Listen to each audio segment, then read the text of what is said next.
დილამშვიდობისა საქართველოს 9 საათი და 33 წუთია დაგიბრუნდით ეთერში.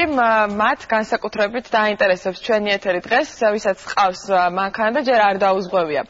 მანქანის დაზღვევა ხუთლარად ალდაგი BCI-ის ახალი საქართველოში ინოვაციური სადაზღვევო პროდუქტი, რომელთაც შეგიძლიათ ქალაქის გასასვლელში ისარგებლოთ და თქვენი ავტომობილი 12 საათით ხუთლარად დააზღვიოთ. ავტოდრაივის პირობებზე ჩვენი სტუმარი დეტალურად მოგვიყვება ალდაგი BCI-ის გენერალური დირექტორის მოადგილე ნუცა კოღუაშვილია ჩვენთან სტუმრად. მოგესალმებით. დიდი მადლობა რომ მობრძანდით. მე ჩემთვის მაგალითად ეს იყო ნამდვილად სიახლე და არ გამიგია ესეთი პროდუქტის შესახებ საქართველოში. ალბათ ევროპის და ამერიკის ქვეყნებში ეს აპრობირებულია. თუმცა მოგვიყევით რამდენი ხანია რაც ამოქმედეთ და კონკრეტულად რას ითვალისწინებს? კი ბატონო, ნამდვილად ძალიან ინოვაციური პროდუქტი არის საქართველოს ბაზარზე. მე გამიჭირდება ევროპული და ამერიკული ანალოგების მოძებნაც. პრინციპში ეს ჩვენს კომპანიაში დაიბადა ასეთი იდეა, სწორედ იმიტომ რომ შევაჩვიოთ ჩვენი მომხმარებლები ავტომობილის დაზღვევას, რადგან თქვათ მათთვის რთული არის წლიური სადაზღვევო პრემიის გადახდა. ვეცადეთ რომ მათთვის უფრო ხელმისაწვდომი პროდუქტი შეგვექმნა. ეს პროდუქტი არის ძალიან მარტივი, ამაზე მარტივი სადაზღვევო პროდუქტი ალბათ არც მოიძებნება. თბილისის გასასვლელებთან ამ ცხოველებს შეუძლიათ გაჩერდნენ ბენზინგასამაც სადგურებზე, სუპერმარკეტებში, სადაც ისედაც ხშირად ჩერდებიან ხოლმე მგზავრობის წინ და ზუსტად 2 წუთში შეიძინონ სადაზღვევო პოლისი თავიანთი ავტომობილისთვის. მხოლოდ პირადობის მოწმობით. პირადობის მოწმობაც კი არ არის საჭირო. ჩვენი სადაზღვევო აგენტები უბრალოდ ჩაიწერენ ავტომობილის სახელმწიფო ნომერს, გამოწერენ პოლის სახელს და გვარს მიუთითებენ პოლისში და 12 საათის განმავლობაში მათი ავტომობილი გზავრობისას იქნება დაზღვეული. მე ვფიქრობ, რომ ეს ძალიან საინტერესო პროდუქტი არის და ვფიქრობ, რომ აუცილებელიც თუ ცხოველს არ აყავს თავისი ავტომობილი დაზღვეული, ისედაც აუცილებლად უნდა შეიძინოს, როდესაც ის დიდ გზაზე მიემგზავრება, იმიტომ რომ მოგეხსენებათ, რომ მაინც გზავრობა უფრო რისკიანი არის, ვიდრე ქალაქში მოძრაობა და ხუთლარად ესე ვთქვათ იქნება მშვიდად. რისგან არის დაზღვეული? ბევრს გაუჩნდება ასეთი შეკითხვა. ნებისმიერ შემთხვევაშია დაზღვეული. ვთქვათ, კითხულობ ხოლმე, ვთქვათ, სტიქიაზე სეტყვის დროსაც შეიძლება ანაზღაურდეს, ეს არის საინტერესო. აი ამ ხუთლარად ავტომობილი ეძღვევა ავტოსაგზაო შემთხვევაზე. ანუ გზავრობის ეს ნებისმიერი ტიპის ავტოსაგზაო შემთხვევა თუ შეემთხვა ჩვენს დაზღვეულს, უნაზღაურდება ავტომობილის შეკეთების ხარჯები. ფრანშიზის გარეშე, ანუ მთლიანად 2000 ლარის ფარგლებში უნაზღაურდება ის ზარალი, რომელიც მიადგება ავტომობილს. ანუ ჯვალიწერიად და ეს იქნება მეორე ავტომობილთან შეჯახება ხესთან, ძროხასთან, თუ რომელი ავტოსაგზაო შემთხვევაც არ უნდა იყოს, თუ ავტომობილი, ესე ვთქვათ, გადაადგილების პროცესია, ზარალი უნაზღაურდება ძალიან მარტივად. მე ვფიქრობ, რომ ჩვენ გვინდა ამ პროდუქტით უფრო მეტად ხელმისაწვდომი გავხადოთ დაზღვევა და შევაჩვენოთ. აღნიშნეთ, რომ მომხმარებელს უჭირს წლიურის გადახდა. რატომ ძვირია საქართველოში ავტომობილის დაზღვევა, თუ ეს კულტურა ჯერ ვერ არის ისე კარგად დამკვიდრებული? რა თქმა უნდა, ეს ორი ფაქტორი ძალიან მოქმედებს იმაზე, რომ დღეს მთელი საქართველოს ავტოპარკი არ არის დაზღვეული. ძალიან ბევრი რეგისტრირებული ავტომობილიდან, 100,000-ობით რეგისტრირებული ავტომობილიდან მხოლოდ რამოდენიმე ათეული ავტომობილი არის დაზღვეული საქართველოში, რაც რამდენი პროცენტი დაახლოებით? ეს არის და 20%-ზე ნაკლები ავტომობილები არის დაზღვეული, თან მე გულისხმობ ისეთ ავტომობილებს, რომლების გამოშვების წელიც 2000 წელზე ზევით არის, ანუ შედარებით ახალი ავტომობილები. სამწუხაროდ არ არის დიდი პროცენტი დაზღვეული, ამაზე ჩვენ კვლევა ჩავატარეთ და ძალიან ბევრი ფაქტორი მოქმედებს.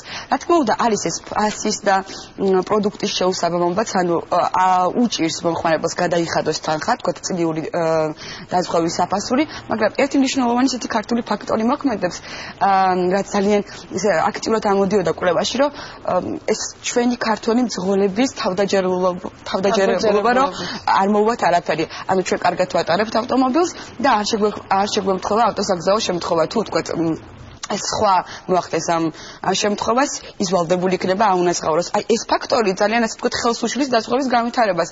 თუმცა ეს არ არის, იმიტომ რომ ჩვენი აი საინტერესოა ქალი მძღოლების შემთხვევაში როგორ არის, იმიტომ რომ მე როდესაც ავიღე მართვის მოწმობა, პირველი რაც იყო, მინდოდა დამეზღვია ავტომობილი. ქალ მძღოლებს უფრო აქვთ ეს მომენტი, რომ ვთქვათ, თავი უფრო დაზღვეულად იგრძნო, რადგან მაინც მათზე არსებობს გავრცელებული სტერეოტიპი, რომ არიან გამოუცდელები და უფრო დაბნეულები. ისეთი არის, მე ვერ ვიტყვი, რომ ქალები უფრო ხშირად აზღვევენ ავტომობილს ვიდრე მამაკაცები, მიუხედავად იმისა, რომ აი ეს თქოთ თავდაჯერებულობა ნაკლები აქვთ ქალებს, მაგრამ მე ის შემიძლია გითხრათ, რომ ქალები უფრო ნაკლებად რისკიანები არიან სადაზღვევო კომპანიისთვის, რაც არ უნდა ეხლა თქოთ გაუკვირდეთ ეს ჩვენს ქართულ მამაკაც მძღოლებს, ნამდვილად უფრო ნაკლებ რისკიანები არიან და ამას მეტყველებს არა მარტო საქართველოს, არამედ მსოფლიო სტატისტიკა და ყოველთვის თქოთ ქალის დაზღვევა ძირითად შემთხვევაში უფრო იაფიღებს ვიდრე მამაკაცის. ნუ ავხსნი რატომაც, იმიტომ რომ თუ ქალს მოსდის ზარალის, ყოველთვის არის პატარა მცირე ზომის ზარალები და მამაკაცის შემთხვევაში უფრო ხშირი არის თქოთ დიდი მეტახიანი ზარალები. ზოგადად როგორ გინდება ფასი, რა უნდა ღირდეს ამა თუ იმ ადამიანისთვის დაზღვევა? რა განსაზღვრავს ამ ფასს? კი ბატონო, საერთოდ მსოფლიოში ჩინეთში კვლევაც კი ჩაატარეს და გამოაჩინეს, რომ 150 ფაქტორი მოქმედებს იმაზე, თუ რა შეიძლება ღირდეს ავტომობილის დაზღვევა. ისეთი პარადოქსული თემებიც კი, მაგალითად, როგორიც არის ფეხის ზომა.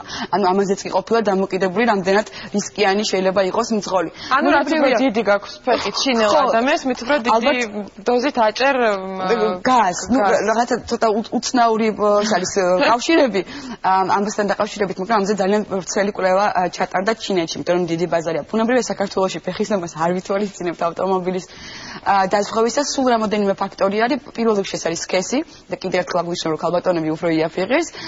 ეს არის ცალსახად მძღოლის ასაკი, ეს ძალიან გამსასწრებელი ფაქტორი არის. 30 წლამდე მძღოლები ძალიან ხშირად ახდენენ ავტოსაგზაო შემთხვევებს, ჩვენი სტატისტიკიდან გამომდინარე. რა თქმა უნდა, უფრო ძვირი არის ახალგაზრდა მძღოლების დაზღვევა.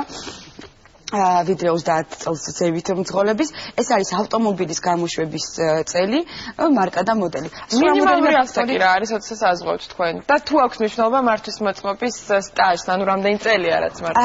მართვის მოწმობის სტაჟს არ აქვს მნიშვნელობა, უფრო აქვს მძღოლის ასაკს მნიშვნელობა.